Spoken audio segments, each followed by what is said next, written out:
তাই আমরা সিদ্ধান্ত নিয়ে ফেলেছি কিছু খাওয়া দাওয়া করে আমরা বেরিয়ে পড়ব।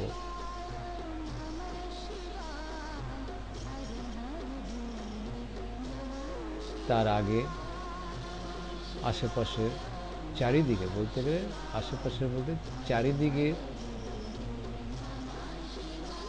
দৃশ্য ক্যামেরা বন্দি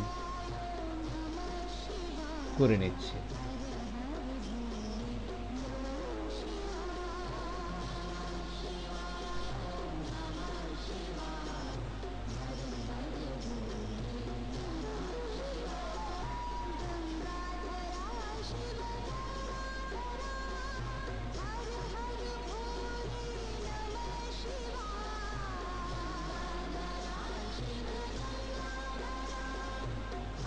বহু পুরনো মন্দির, এর অনেক ভগ্নাবশেষ মাটি খুঁড়ে পাওয়া গেছে, সমস্ত কিছুই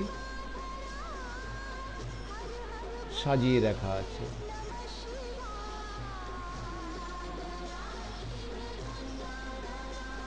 অনেক দেবতা ঠাঁই পেয়েছে মন্দিরের বাইরে।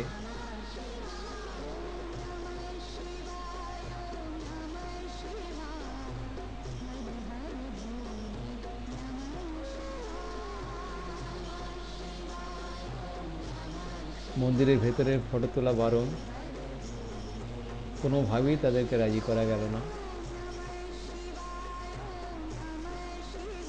কিন্তু পূজার ব্যবস্থাপনা ভালো, ভক্তি সহকারে পুজো দেওয়া যায়।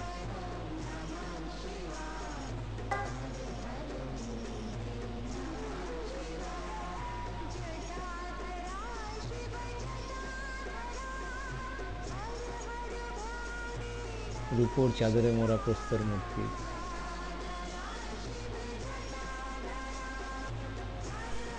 এই মন্দির কমিটির গেস্ট হাউসের যে দুটো দরওয়াজা দেখা যাচ্ছে, এই ডান দিকেরটায় আমি আছি এবং বাঁ দিকেরটায় দীপকবাবু তার ফ্যামিলি নিয়ে আছে।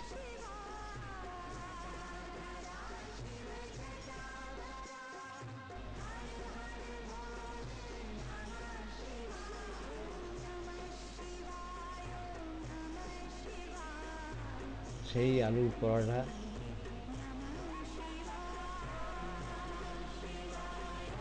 খেয়ে আমরা যাত্রা শুরু করব।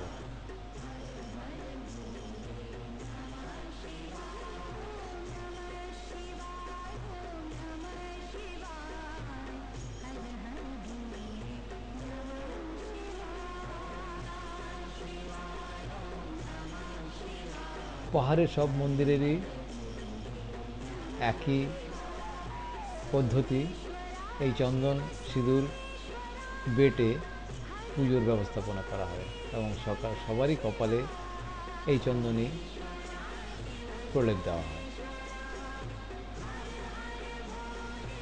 এই যে সমস্ত ভগ্নাবশেষ মাটি নিচ থেকে বেরিয়েছে, সেগুলো এই দেয়ালের চারিদিকে সুন্দরভাবে সাজিয়ে রাখা আছে।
হেলং থেকে কল্পেশ্বর যাত্রায় কলকাতার যে 4টি ছেলে আমার সাথী হয়েছিল, আমার শারীরিক অক্ষমতার কারণে আমি ফিরে এসেছিলাম মুখী মঠে, আর এরা এগিয়ে গিয়েছিল রুদ্রনাথের দিকে।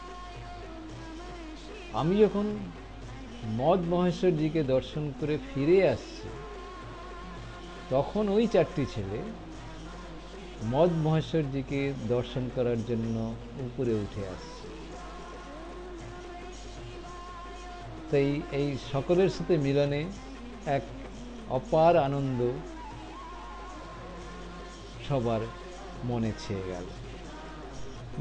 নানুরে রাত্রিবাস করে আমরা দ্রুত পা চালালাম উনিয়ানাতে পৌঁছবার জন্য। আমরা রাশি গ্রামের কাছাকাছি পৌঁছে গেছি। এই মন্দিরে কিছুক্ষণ সময় কাটিয়ে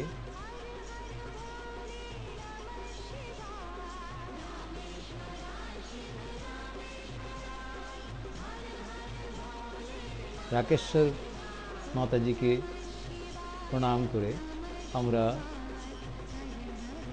উখি মঠের বাজারে গাড়ি করে চলে এলাম। মদ মহেশ্বরজির যে যাত্রা এবং দর্শন এই ভারত সেবাশ্রম সংঘে সমাপ্তি ঘটল। ওং নমঃ শিবায়, ওং নমঃ শিবায়, ওং নমঃ শিবায়।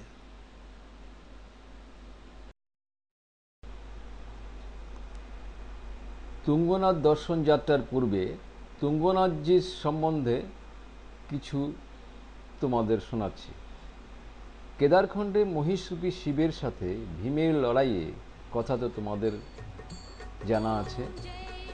সেই লড়াইতেই এই তুঙ্গনাথে মহিষরূপী শিবের বাহু ছিটকে পড়ে, এটাই কিংবদন্তি।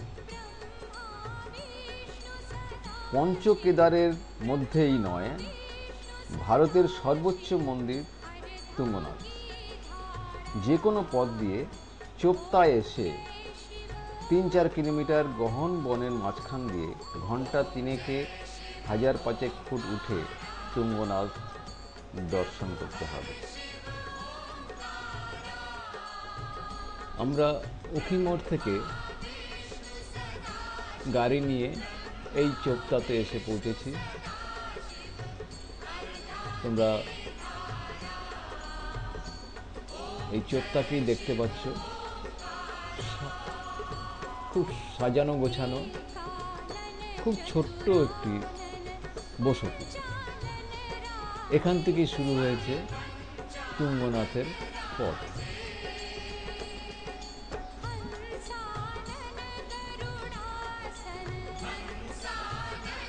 এখনো এখানে অনেক আগের কিছু ব্যক্তিদের দেখা পাওয়া যায়, যাদের কাছে পুরনো কাহিনী শোনা যায়। উমাপ্রসাদ মুখোপাধ্যায় এবং বহু অভিজাতীদের সম্বন্ধে গল্প শোনা যায়।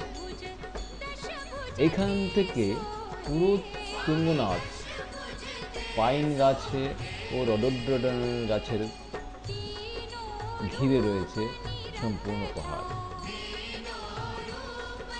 সূর্যাস্ত এবং সূর্যোদয় দুটোই এখানকার বিরল অভিজ্ঞতা। তোমরা হাতে একটু সময় নিয়ে এলে তোমরা দুটোই উপভোগ করতে পারবে এখানে।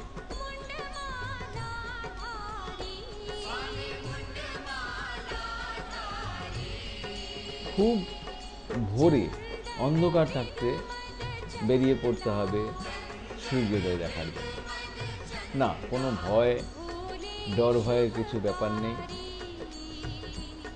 সেই একই কথা বলতে হয়, খুব সাধারণ মনের মানুষ এই গাড়োয়ালবাসীরা।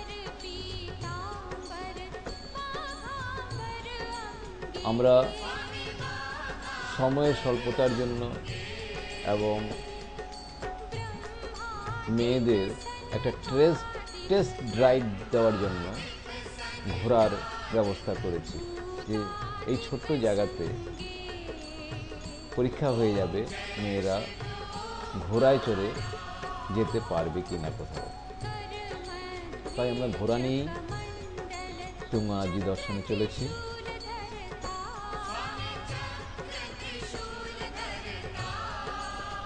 খুব খাড়াই এই পথ,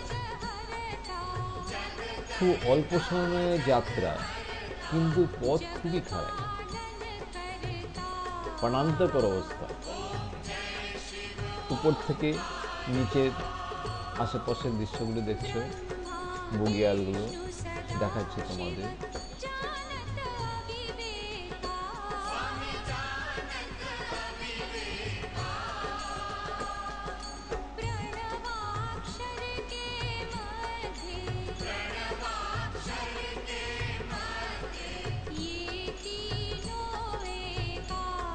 এই মেয়েরা চলেছে ঘোড়ার পিঠে চড়ে।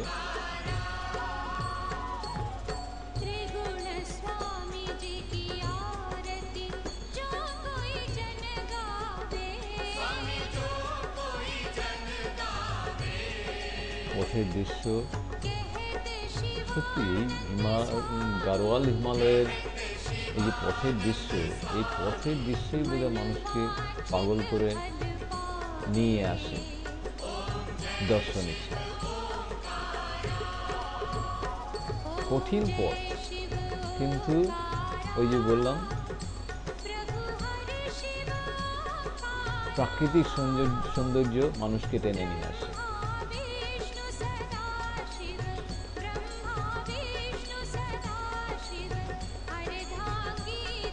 পথের পাশে ছোট্ট দোকান গড়ে উঠেছে, এখানে চা জল খাবার খেয়ে নেওয়া যায়, পূজার সামগ্রীও পাওয়া যায়।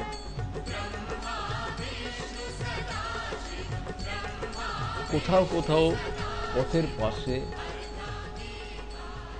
বিরাট খাদ, দেখলে ভয়ই করে। আবার কোথাও কোথাও বুগিয়ালের পাশ দিয়ে রাস্তা চলে গেছে। দেখো কি প্রচণ্ড খাড়াই, এক পাশে পাহাড় আর এক পাশে খাদ। না, এখানে কোনো অঘটন ঘটে না, সেই ভয় পাওয়ার মতো কোনো কারণ নেই।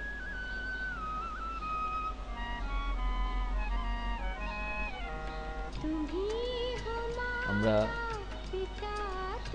দেখে মনে হচ্ছে আমরা প্রায় মন্দিরের কাছাকাছি চলে এসেছি।